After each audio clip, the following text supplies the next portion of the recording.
everybody, welcome back. It's great to see your beautiful faces again. Now, you might be a specific kind of MMO player, someone like me, who after like a brutal dungeon or a very stressful PvP session, you don't necessarily want to log out of the game. You want to go home and put up your feet and relax. Put something on the shelf, rearrange some furniture, light a candle, and exist in your little virtual corner of the universe and just breathe. Player housing is the feature MMO developers either get gloriously right or catastrophically wrong. And today we're ranking 6 MMOs exactly for that reason. We're going to be judging on 3 categories. Number 1, ease of use. Can a normal person figure this out without a PhD? Number 2, variety of decor. To see if your house looks more like a home or just like a showroom of all the product. And then number 3, availability. How hard is it to get the house in the first place? Let's get into it. Okay, today we're going to be starting with the newcomer, Where Winds Meet. Personal favorite. Now, Where Winds Meet is technically an action RPG with MMO elements, but the housing system here is genuinely ambitious. Players can rent and live in different abodes across the map. And these spaces provide tangible gameplay benefits including commerce, trade, and construction, not just decoration. That's already more than some full MMOs give you. There are actually 2 systems. Unlike most MMOs where player housing is limited and expansive, Where Winds Meet lets you make a base using prefab walls, floors, windows, and more, similar to survival building systems. Or you can even use preset houses if you want something built instantly. So you can get a rental system and freeform construction mode. And literally, as I'm writing the script, Where Winds Meet literally dropped a new trailer called Companions Make Home. The update arrives on June 25th, 2026, and gives us the best look of this homestead system in action. Players will be able to rebuild their own retreat, farm crops, raise pets, and recruit companions who live alongside them and journey with them throughout the world. How cool is that? The trailer leans heavily into the fantasy of creating a peaceful sanctuary in the middle of Jianghe, transforming housing from a simple decoration feature into an actual lifestyle system. Now let's rank it. First off, ease of use. The rental system's pretty easy, but the build your own house has quite a learning curve to it. It requires you to reach level 25 in the game and complete a full quest chain. Not exactly beginner friendly, but not terribly hard either. Variety of decor. This looks promising, but it's still got a ways to go. The Chinese version currently has more options than the global release. Just keep that in mind. Now, availability. There are only a limited number of official rentals, but the construction system is robust enough for creative players to build their own sanctuary, and that's a major plus. I'd say the score is 7.5 out of 10. Black Desert Online is so beautiful that it makes your GPU basically weep.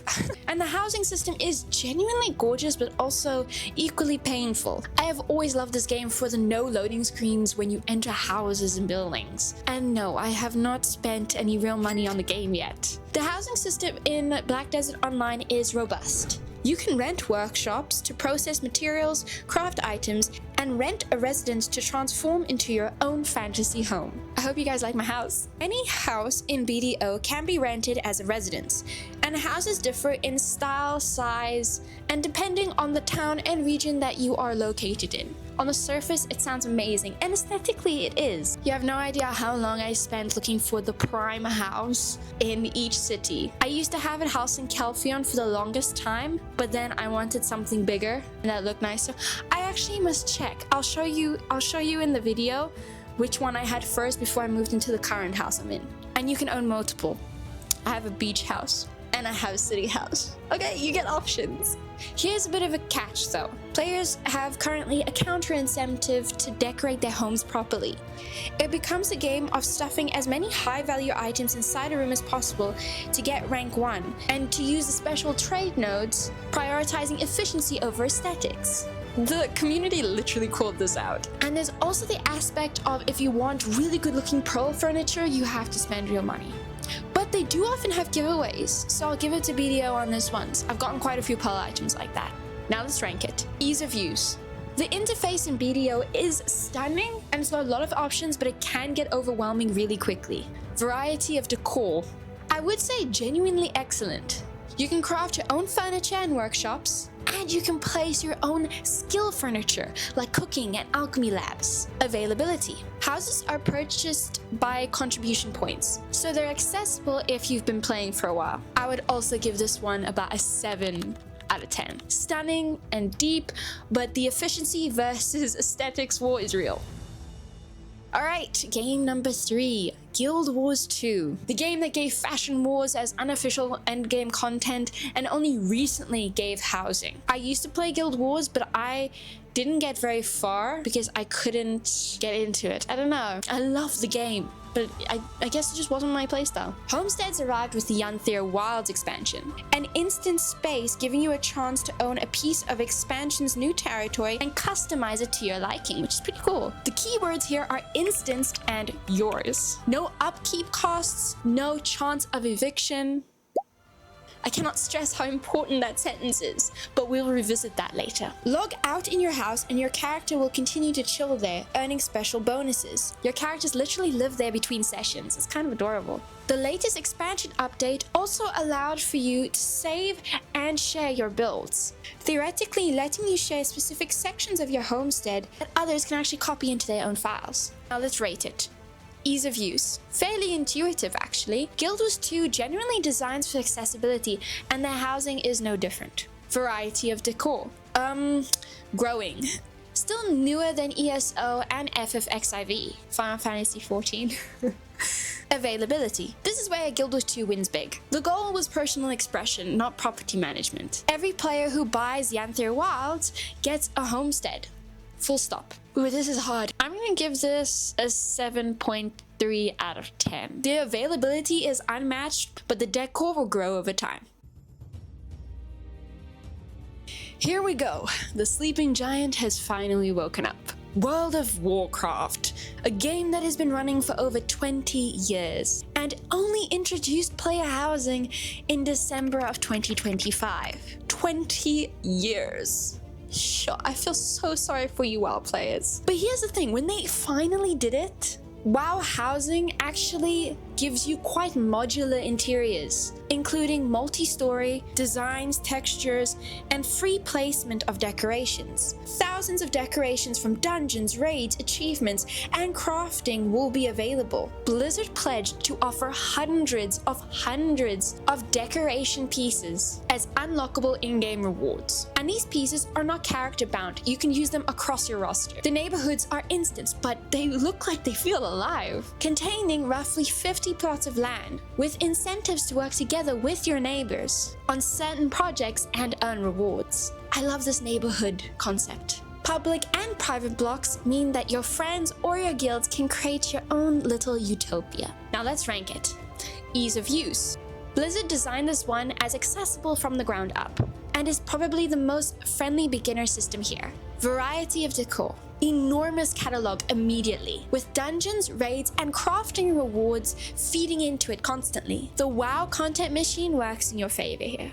Availability. You do need the Midnight expansion, but there's no lottery, no upkeep. Once you're in, the plot is yours. It's accessible, but it is paywall to an expansion. I'm gonna give this actually an 8 out of 10.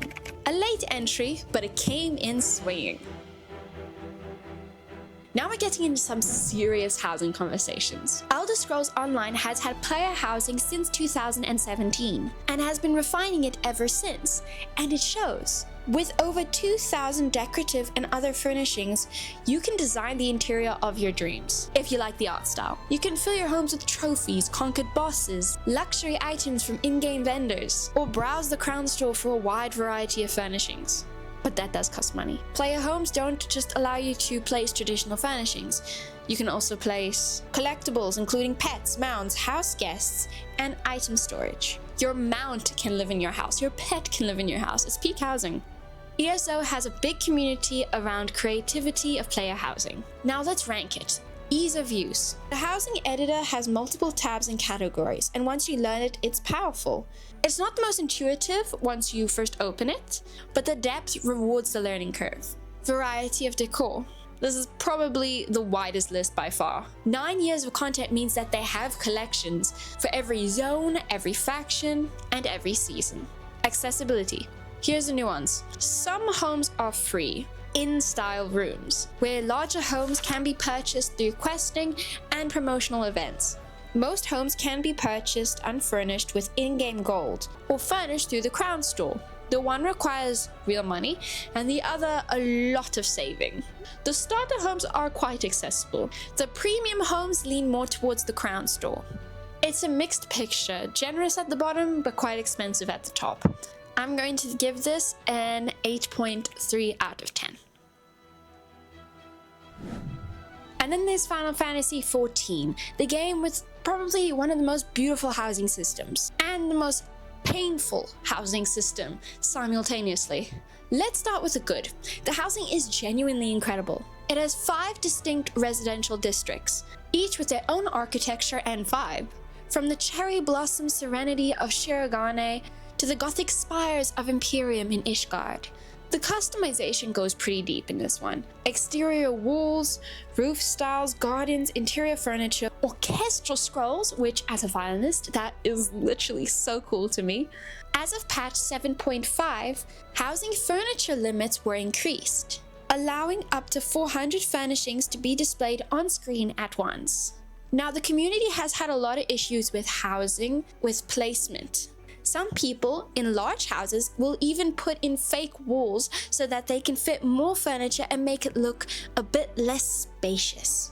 The community that has been built around FFXIV housing is unreal. People construct entire venues, restaurants, and cafes. I have myself gone to a few, and they are lovely people. The hot chocolate's good there. There are even galleries and nightclubs, but I don't go there. Go look at Pinterest and type in FFXIV housing and you'll see the kind of art there. Now, the availability situation. Final Fantasy XIV only adds new housing wards and districts at their discretion, so even if the housing player base grows by thousands, housing availability doesn't necessarily increase proportionally. All plots go through a lottery system. Plots are practically never on sale. Some people will even go to a new server just to be able to get a house. Personal plots lack outside customization in apartments, limiting the experience to 100 indoor furnishings compared to 200 to 400 in houses. So if you can't win the lottery, you're in a smaller box. The good news is apartments are used as a guaranteed fallback. If the goal is I want to decorate vibe, the apartment definitely can be the first step. It's not subject to auto demolition if life hits you like normal houses are. Now let's rate it. Ease of use. The decoration system itself is beautiful and intuitive once you're in. It's getting in that's the hard part. Variety of decor. This actually rivals ESO. It has an enormous catalog, years of addition, and truly stunning options at every price point. The lottery system, the scarcity, the demolition timer. Final Fantasy XIV is the most rewarding house to have, but the most stressful to keep. It loses points for the demolition thing, so I'm just gonna give it an 8 out of 10. A masterclass in housing, but not very life-friendly. So let's put it together. If you really like housing, then this is my personal list. You can disagree with me in the comments if you wish. Most of these housing options have their own style and their own way of handling homesteading. The best housing system isn't the one with the most expensive options. It's the one that actually makes you want to come home. Let me know in the comments down below which MMO housing system you swear by. And if you like this video, please like and subscribe and hit the notification bell if you want to stay updated for when I post another video. Thank you guys very much for watching and have a beautiful day.